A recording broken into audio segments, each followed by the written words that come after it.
नमस्कार दोस्तों। OCN network में आपका स्वागत है। मैं हूं ओमकार चौधरी। हमारे साथ जुड़ गए हैं धीरेन्द्र पंडित जी। धीरेन्द्र जी, बहुत स्वागत है आपका। सर नमस्कार। नमस्कार। नमस्कार।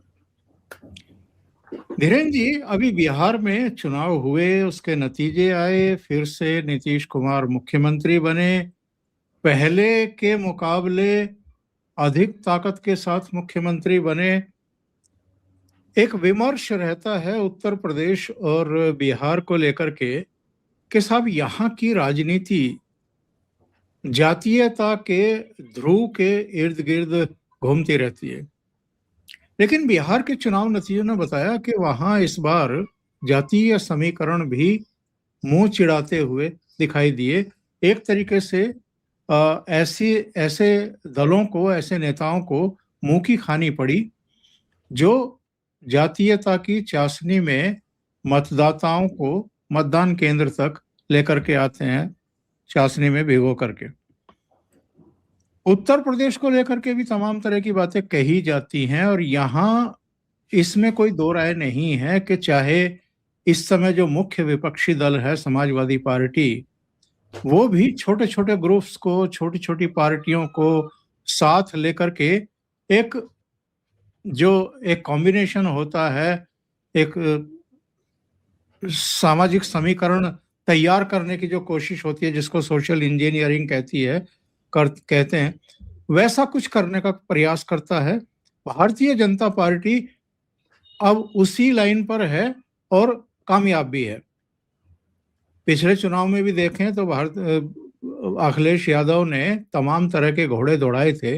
इसके बावजूद वो अकेले तो 111 सीटों पर सिमट गई थी और उसके गठबंधन सहयोगियों की सीटें भी मिला लें तो 125। भारतीय जनता पार्टी को थोड़ा झटका लगा था 2017 के मुकाबले, लेकिन फिर से योगी आदित्यनाथ निरंतरता में दूसरी बार मुख्यमंत्री बने। अभी फिर से नए सिरे से कुछ चर्चाएं चल रही हैं। जैसे कहा जा रहा है कि साहब ब्राह्मण विधायक जो हैं वो नाराज हैं। अब क्यों नाराज हैं? कोई एक बैठक हुई है, बैठक भी बताते हैं कि 4-5 घंटे चली है। अभी लखनऊ में एक पार्क का उद्घाटन हुआ है और उद्घाटन करने के लिए खुद प्रधानमंत्री नरेंद्र मोदी पहुंचे हुए थे। डिफेंस मिनिस्टर राजनाथ सिंह, जिनकी कॉन्स्टिट्यूंसी है लखनऊ, वो मौजूद थे। उत्तर प्रदेश के मुख्यमंत्री मौजूद थे। एक पूरा जमावड़ा था वहां पर। और जिन 3 नेताओं की प्रतिमाओं का लोकार्पण किया गया है, अटल बिहारी वाजपेयी, श्यामा प्रसाद मुखर्जी और दीनदयाल उपाध्याय, अब उसमें भी जाति खोज ली गई है। कहा गया कि तीनों ब्राह्मण हैं। यह कार्यक्रम जाहिर है पूर्व निर्धारित था।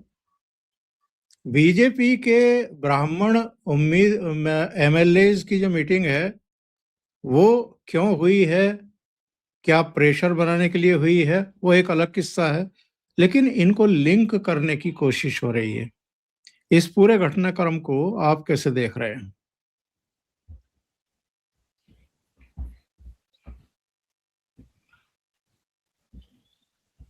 जी म्यूट हैं आप, म्यूट हैं। मैं म्यूट इसलिए कर देता हूं कि कोई आवाज न जाए। दरअसल बीजेपी को लंबे समय से अगर हम लोग गौर करते हैं तो बणिये ब्राह्मणों की पार्टी पहले कहा जाता था, गांव में बणियों की पार्टी कहा गया। उसके बाद उसका चूंकि शुरुआत से ही उस पर इस तरह का शिकंजा कसने की कोशिश की गई शुरुआत से। जबकि आप देखेंगे कि खुद कांग्रेस जो है उस समय में जब उनको बणियों की पार्टी कहा जाता था, दीपक निशान और तमाम चीजें, उस वक्त इनको कांग्रेस खुद से दलित, मुस्लिम और ब्राह्मण्स इस पार्टी का वोट बैंक के आधार पर राज करती रही।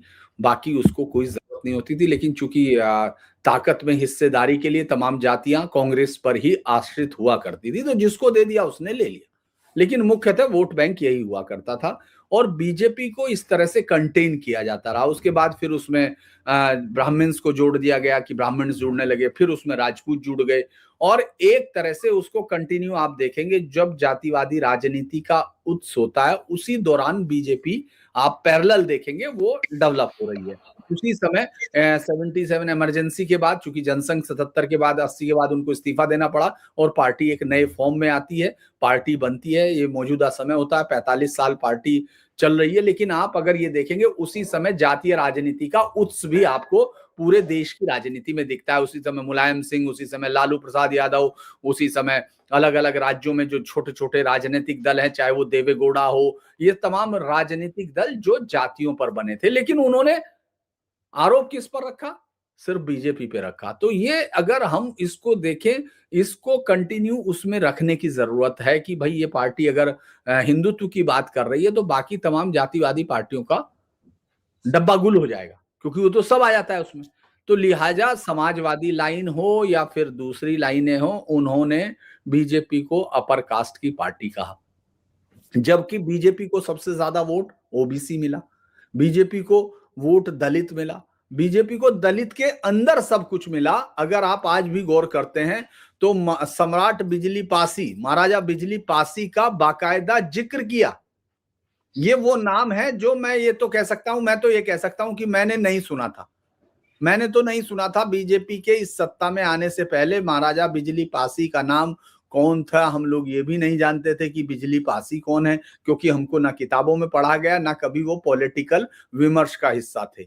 आपको याद होगा उदा, ये जो उनके साथ थी महारानी लक्ष्मीबाई की, ये तमाम लोग कब आते हैं? जब या तो बीजेपी या बसपा, ये लोग जमीन के लोगों को उठाने की कोशिश करते हैं।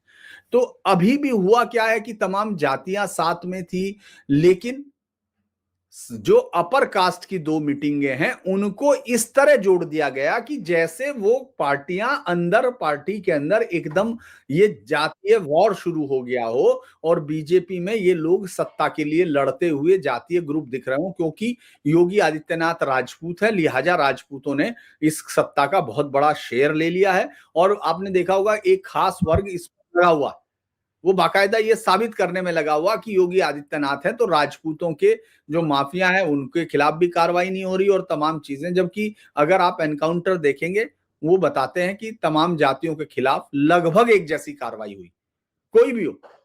अब इस समय जब ये 52 विधायक पीएन पाठक के घर जुटे तो बहुत लंबी मीटिंग हुई, 4 से 5 घंटे हुई, और इसको कुटुंब, जो कुछ दिनों पहले आपको याद होगा राजपूत विधायक लगभग 40-45 के करीब उस मीटिंग में भी थे, उनके जवाब में ये हुआ कि साहब दाल बाटी चोरमा खाया। और उसमें और कौन कौन थे उसमें आप देखिए, सैले वो भी था जो अपना पत्रकार से वो बने, तमाम लोग जिनको योगी आदित्यनाथ के बहुत करीबी कहा जाता है, तमाम लोग थे। अब ये कोई समझा नहीं सकता कि भाई आखिर वो जो योगी आदित्यनाथ के करीबी थे वो भी थे, जिनको खिलाफ कहा जाता वो भी थे, तो क्या वो सब मिलके एक साथ बैठ गए हैं क्या?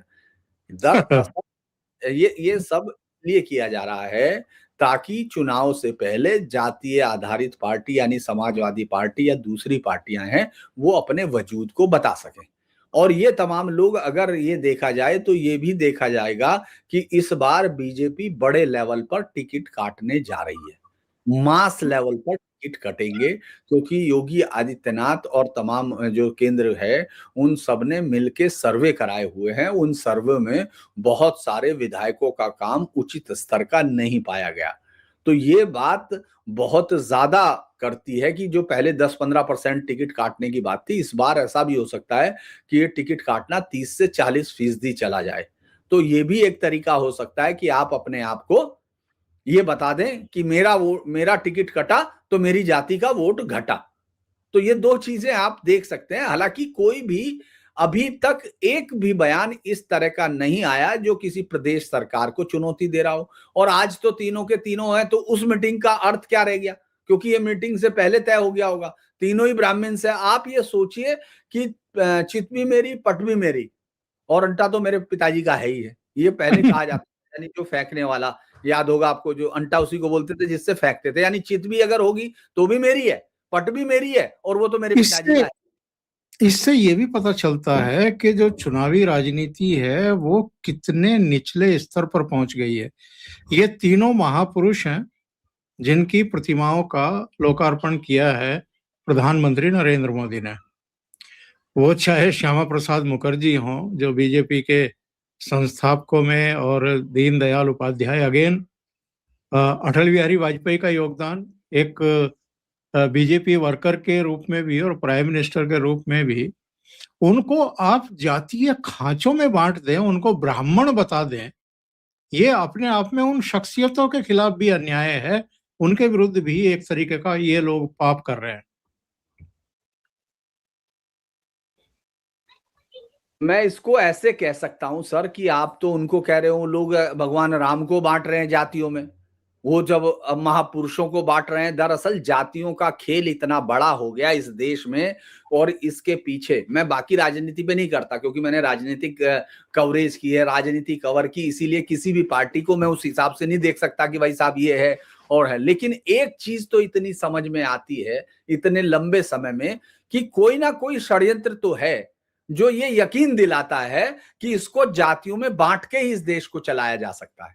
आप ये सोचिए, जो भगवान राम की जातियां ढूंढ रहे, जो गुर्जर सम्राट प्रतिहार मेहर भोज की जाति ढूंढ रहे, जो पृथ्वीराज चौहान की जाति ढूंढ रहे हैं, और किसी किसी की जाति ढूंढ रहे, तो आप तो सर इनकी बात कर रहे हो जो हाल फिलहाल के हैं जिन्होंने बदलाव किया। दरअसल अगर वो जातियां नहीं ढूंढेंगे तो इस देश में आपको काम पे बात करनी पड़ेगी।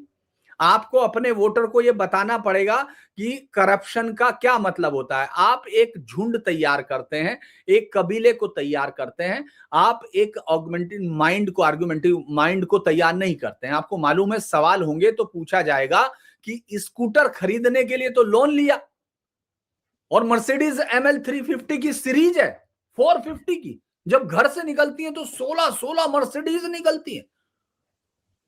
आप दुनिया में ऐसा कौन सा उसका अलादीन का चिराग लिए घूम रहे हो कि आप घिस रहे हो और मर्सिडीज निकल रही है। एक परिवार जो दूध दूहने का अपने फोटो डाल के अपने उसमें उसमें जो खटाल होती है उसमें रहने के फोटो मुख्यमंत्री होते हुए जाहिर करता था, वो बड़े बड़े मॉल्स बना सकता है। कौन सा जादू आपके पास आ गया सर? तो ये सवाल खड़े हो जाएंगे अगर आप जातीय राजनीति के खांचों में नहीं बांटेंगे, क्योंकि आपको ये बताना पड़ेगा ये पंडित है, ये राजपूत है, ये गुजर है, ये जाट है, इनसे सावधान रहना है इनको, क्योंकि आपको अपने हर्ड को डरा के रखना है। आप ये सोचिए इस देश में जिन्ना की तारीफ कर रहा हो कोई, वो समुदाय जिसने आजादी की लड़ाई से लेके सेना में जो इतने लंबे समय तक रहा हो। आप सोचिए, अच्छा जयंत चौधरी जब तक इसमें नहीं आए थे, जब तक वो बीजेपी के साथ नहीं थे, तो वो लोक विधानसभा चुनाव याद कीजिए 22 का क्या क्या नहीं कहा होगा। तो ये जातियों की मेंटेलिटी को अभी तक भुनाने की कोशिश है, जबकि जिन मतलब आप तो को मैं क्या कहूं जातिवाद पे आधार पे, लेकिन आप ये कीजिए कि जिस जाट समुदाय के लोग सीने पे गोलियां खाते हो, सीने पे, पीठ पे नहीं, वहां जाट बलवान जय हनुमान ये सब नारों के साथ वो कूद पड़ते हो, वो सिर्फ जातिवादी राजनीति के नाम पे उन आदमियों के साथ खड़े हो जाते हैं जो ऑपरेशन सिंदूर पे सवाल कर रही हैं।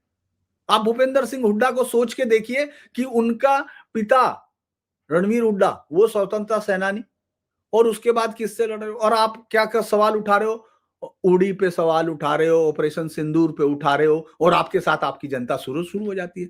तो ये इसलिए क्योंकि आपने जातीय खांचों की राजनीति को अब तक खत्म होने का विरोध किया है, क्योंकि वो आपके करप्शन और आपके झूठ को ताकत देती रहे। और नहीं, वही ये चीजें क्या ये चीजें वो नहीं उठा रहे हैं जो खुद जातीय राजनीति भी करते रहे और बढ़ावा भी देते रहे। मुझे तो याद है जब मैं दैनिक जागरण मेरठ में हुआ करता था, उस समय मुलायम सिंह यादव मुख्यमंत्री थे। एक तो हल्ला बोल हुआ था दैनिक जागरण अमर उजाला के प्रति, पत्रकारों को पीटा गया था, तरह तरह के मुकदमे कायम कर दिए गए थे। दूसरे, मैं देखता था कि SP city Yadav, SSP Yadav, DIG Yadav, और ऊपर के पदों पर यादव ही यादव। मतलब पूरा यादववाद जो है वो उस समय दिखाई देता था। तो इनको लगता है कि जैसे इन्होंने अतीत में इस तरह के कारनामे किए हैं, बेशर्मी की है, ऐसी सारी पॉलिटिकल पार्टियां करती हैं। और आपने भूपेंद्र सिंह हुड्डा का नाम लिया। हरियाणा को तो जब 2014 में मनोहर लाल खट्टर को मुख्यमंत्री बना दिया गया, जो एक पंजाबी समुदाय से आते हैं, उसके बाद हिंसा की आग में झोंक दिया गया आरक्षण के नाम पर कि जाटों को आरक्षण मिलना चाहिए। और वहां पर टारगेट किया गया, निशाना बनाया गया। गैर जाटों के जो प्रतिष्ठान थे, जो दुकानें थी, मार्केट थे, उनको जला दिया गया, फूंक दिया गया। कई जिलों में हिंसा हुई। पेड़ काट करके जो है सड़कों पर डाल दिए गए, रेलवे पटरियों को रोक दिया गया। और वो फ्रस्ट्रेशन क्या था कि साहब जाट को मुख्यमंत्री क्यों नहीं बनाया बीजेपी ने, एक पंजाबी को क्यों बना दिया। तो ये जो जातीयता का जहर है, विष है, ये हमारे समाज को भी एक तरीके से ना केवल तनावग्रस्त कर रहा है बल्कि खोखला करता जा रहा है। देखिए, आपको याद होगा कि भर्ती की जो लिस्ट आई थी पीसीएस में भी, जो पीएससी ने जारी की थी, यूपी पीएससी ने, उसमें लगभग 150 में से शायद 90, 97, 127 में से, याद होगा आपको, विशिष्ट जाति थी, यादव जाति, सत्ता की जाति हो गई थी। याद कीजिएगा कि जो भर्ती स्कैम हुआ था, पुलिस भर्ती स्कैम, 25 आईपीएस के खिलाफ एफआईआर हुई थी। हिंदुस्तान के इतिहास में ऐसा नहीं हुआ था।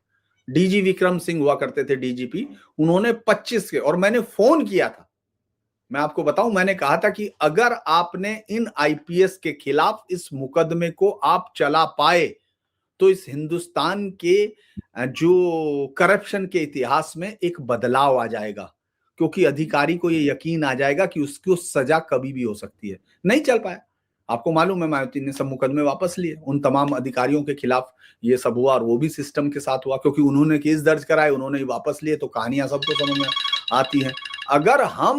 अगर मैं ये कहूं सर कि उस दौरान जो हुआ था, अगर मैं उसके बारे में ये बता दूं आपको कि उस 25 केसेस में मुझे याद है वो सब क्या था, क्योंकि उन्होंने यादव उम्मीदवारों को मानकों से परे भर्ती किया था। मैं किसी जाति के खिलाफ नहीं कह रहा, क्योंकि हम लोगों का काम है पॉलिटिकल एनालिस्ट करना, इसलिए मैं कह रहा हूं। आप ये सोचिए कि इतना जबरदस्त तरीके से करप्शन हुआ था कि वो आंखों से दिख रहा था, लेकिन वो भर्ती हो गए। वो तो एग्जिस्ट कर रहे ना। तो आपने एक फौज तैयार कर ली। आपने अब आप ये सोचिए कि अगर आप ये कहते हैं कि अधिकारियों का, तो यार रिजर्वेशन तो फॉलो हो रहा होगा, 50% तो रिजर्वेशन हो ही रहा ना, 49%, 47% तो आपको रिजर्वेशन है। उस रिजर्वेशन से फालतू तो कोई राजपूत नहीं आ सकता, कोई भी नहीं आ सकता। मैं तो इसलिए कह रहा कि इस मुख्यमंत्री पर जो आरोप लगा रहे हैं, उनका सबसे बड़ा आरोप यही है कि पोस्टिंग मिल रही है, सब मिल रही है। हो सकता है हो रहा, मैं भी नहीं कह रहा, लेकिन आप कोई संस्थागत तरीके पे आप मुख्यमंत्री को उनके साथ जोड़ नहीं सकते हो। उनके साथ के अफसरों में ढूंढना पड़ेगा आपको। आप ये तो कह सकते हो किसी की ज्यादा चल रही, किसी की कम चल रही है, तो कितने लोग हैं? डीजीपी कौन है? चीफ सेक्रेटरी कौन है? नीचे कौन है पीएमओ सीएमओ में? ये दरअसल एक प्रचार है जिसमें कुछ पत्रकारों की जमात शामिल होती है, इकोसिस्टम शामिल होता है। क्योंकि देखिए सर, अगर स्थितियां खराब हो, लूट कमाल की की बात, कमाल की बात ये है, मैं आपके बीच में बात काट रहा हूँ। नहीं नहीं सर, इस समय नेता प्रतिपक्ष कौन है समाजवादी पार्टी की तरफ से? माता प्रसाद पांडे। पांडे सुनिए, इन्होंने जनेश्वर मिश्रा के नाम पर पार्क बनाया हुआ है लखनऊ में। जी।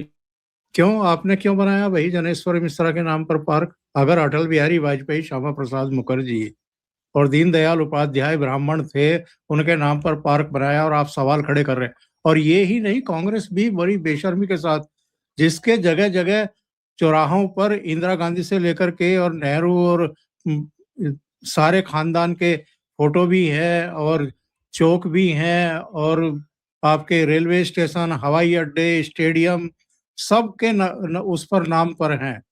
तो एक ही खानदान के लगते रहे पूरे देश में तो ठीक है, दूसरों के लग जाएं तो आप जातीयता का भी सवाल उठाएंगे, और ये भी कि साहब इतनी जगह घेर करके जो है पार्क बना दिया गया। मायावती ने भी बनाया था, उसमें तो उन्होंने अपनी काशीराम की और हाथियों की प्रतिमाएं लगवा दी थी।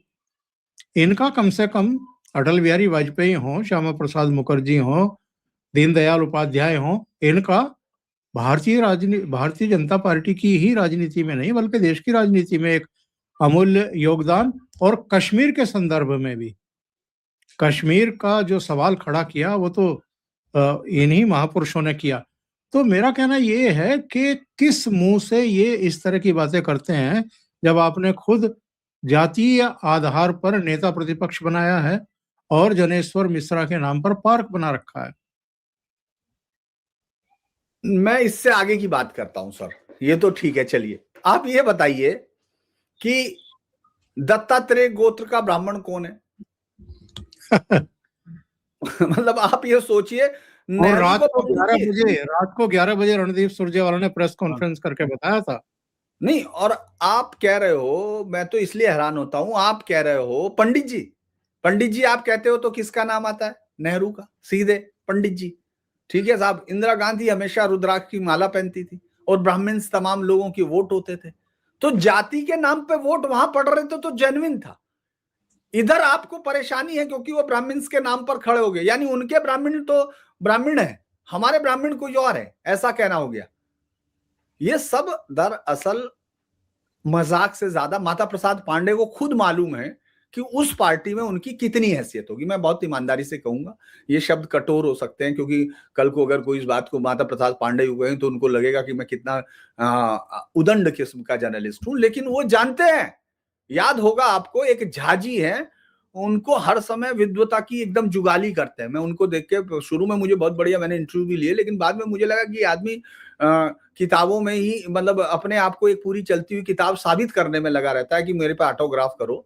वो आदमी, जब याद होगा आपको, एक भाषण वो दे रहा था, बाइट दे रहा था, तो पीछे से एक यादव विधायक भी नहीं था वो पार्टी का, उसने कहा कि ए छोड़िए जाजी, वो जो राज्यसभा सांसद है ऐसे भीगी बिल्ली की तरह भागा चला गया। तो उसको मालूम है अब वो जाके राजनीति में जाति की बात करे तो उससे बड़ा मजाक कौन करेगा। तो इसीलिए ये एक ऐसे इशू है ही नहीं। ये दरअसल इस देश की राजनीति में कल मैं बहुत एक डिबेट देख रहा था तमाम दर्शकों को। मैं दरअसल ऑक्सफोर्ड स्टूडेंट यूनियन की तरफ से एक मुंबई का लड़का, हिंदुस्तान का, पाकिस्तान के उसको जवाब दे रहा था, जो पाकिस्तान के एक मिनिस्टर का बेटा था। उसमें डिबेट होती है, वो लोग आते हैं यूट्यूब पे, लोग देखते भी हैं। तो उसमें एक बड़ी अच्छी बात उस युवा बच्चे ने कही कि हमारी सबसे बड़ी गलती है कि हम बेशर्म को शर्म दिलाना चाहते हैं। तो कैसे संभव है? इन लोगों को सबको मालूम है, जो वोट देने जा रहा उसको भी मालूम है।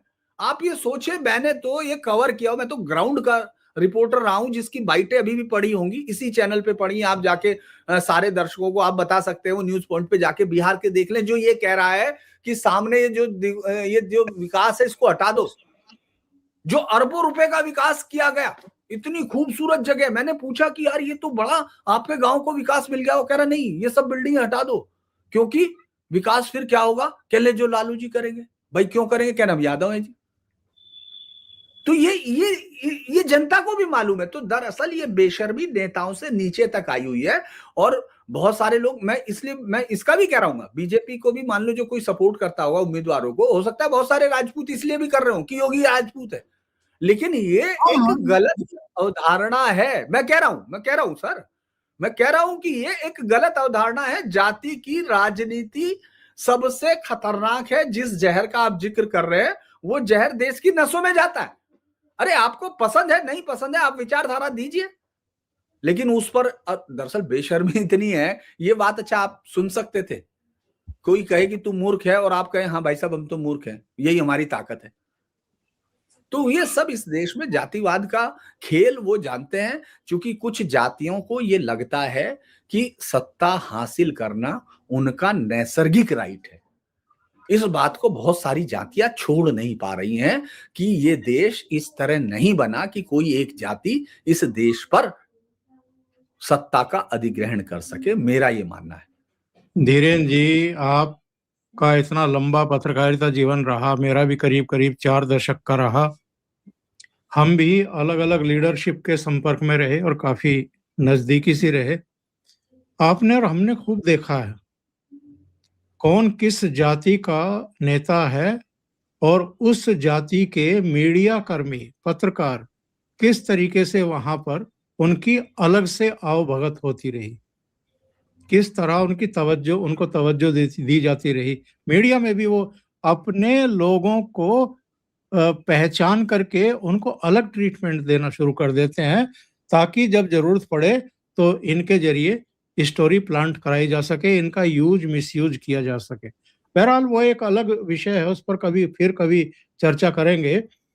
लेकिन समाजवादी पार्टी को क्या इसलिए भी थोड़ा सा परेशानी हो रही है कि भाई चलो ठीक है, ये इसको आप प्रेशर ग्रुप का नाम ले लो, जो ब्राह्मण विधायकों की मीटिंग हुई और समाजवादी पार्टी कह रही है कि आप सबका स्वागत है समाजवादी पार्टी में, जैसे वो इनके यहाँ फिलर भेज रहे हों कि भाई हम आपके यहाँ आने को तैयारी बैठे हैं।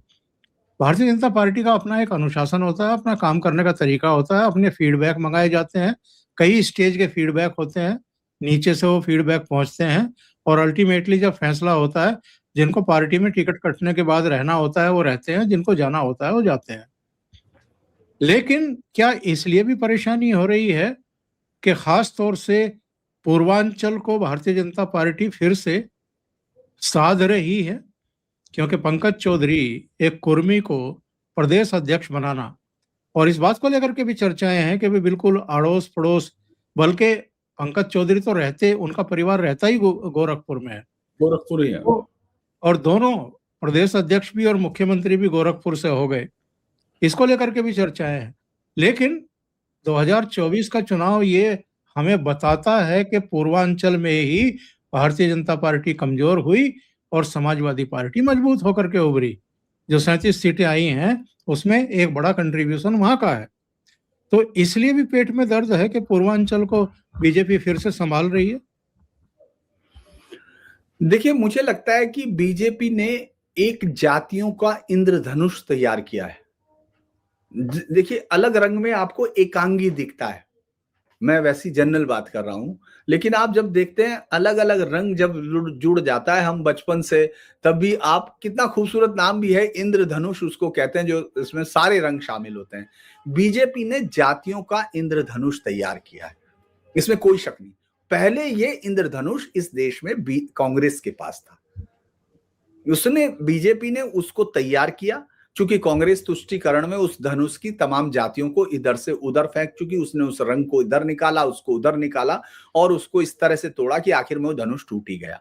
आज बीजेपी के पास एक कुर्मी अध्यक्ष है जो दूसरे के बाद आया, उसमें एक राजपूत मुख्यमंत्री है, उसके पास ब्राह्मण नेता है, तमाम अलग अलग पार्टियां हैं, और वो अगर राजनीति में जाति अगर सच्चाई है तो वो सच्चाई को बेशर्मी से नहीं, एक समावेशी तरीके से हल कर रही है। ये एक राजनीतिक तरीका हो सकता है, क्योंकि मुझे ये लगता है कि कांग्रेस और बीजेपी ही दो ऐसी पार्टियां हैं जो अगर इस जातिवाद के दंश को हटा के जीत सकती है, एक जाति पे नहीं जीत सकती।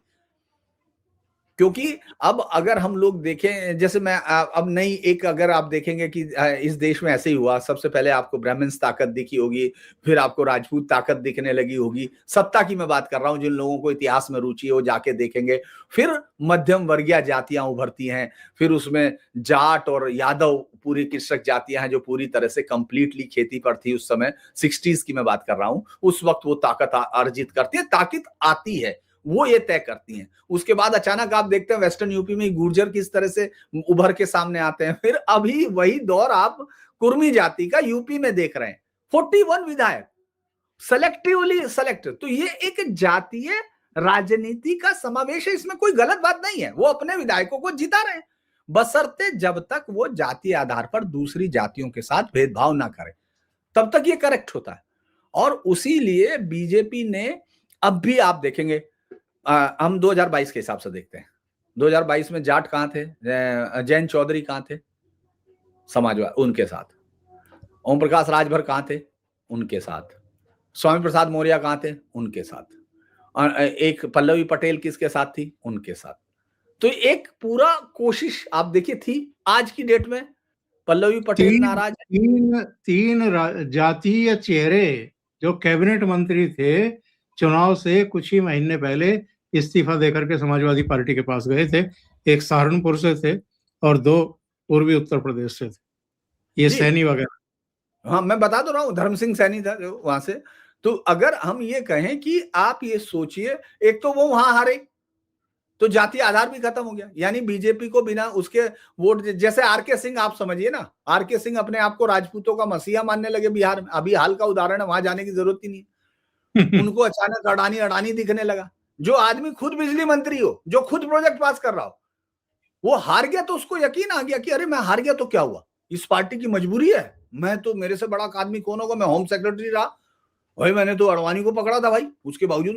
ये सब दरअसल एक फितूर है, जो राजनीतिक फितूर है। हाँ, जातियों में जातिवाद होता है, ये इस देश की सच्चाई है, लेकिन उस जातिवादी को बेशर्मी के हद तक नेशनल पार्टियां नहीं ले जा पाती हैं, उसको लेके जाते हैं जो जातीय आधार पर बनी हुई पार्टियां। तो मुझे ये कहने में कोई वो नहीं है कि ये तमाम पार्टियों का ये जो अब समीकरण है, जो मैंने आपको बताया, जयंत चौधरी आज बीजेपी में है, ओम प्रकाश राजभर आज बीजेपी में है, स्वामी प्रसाद मौर्य दोनों में से कहीं नहीं है, पल्लवी पटेल आज उसके खिलाफ खड़ी हैं, अखिलेश यादव के पास अगर कोई एक दलित चेहरा है तो वो उसको लेके अयोध्या का राजा कभी बताने लगते हैं, कभी वो रोने इसलिए लगता है कि साहब मैं अयोध्या का सेवक हूं, कभी वो राजा बन के खुशी से फूल के कुप्पाओं के बराबर में बैठ जाता है। तो ये सब दरअसल ये सब जो है जातीय आधार फेल होते हुए दिख रहा है। तो इसीलिए ये वो उनको परेशानी दिख रही है। बेसिक लाइन ये है सर। सही बात है, पेट में दर्द हो रहा है। धीरेन्द्र जी, बहुत बहुत धन्यवाद जुड़ने के लिए और इतना समय निकाल करके बहुत महत्वपूर्ण मुद्दे पर चर्चा करने के लिए। दर्शकों से निवेदन है, आपको ये चर्चा अगर अच्छी लगी है तो लाइक करना ना भूलें, वीडियो को शेयर भी करें ग्रुप्स में अपने मित्रों के साथ, और अभी तक सब्सक्राइब नहीं किया है तो चैनल को सब्सक्राइब कर लें, साथ में लगे बेल आइकॉन को दबा दें, उसमें भी ऑल वाला बटन दबाएं ताकि आगे आने वाले जितने प्रोग्राम हैं, वीडियो हैं, उनके नोटिफिकेशन आपको जरूर मिल जाए। धीरेन्द्र पुंडीर जी का सहयोग करिए, उनको सब्सक्राइब करिए।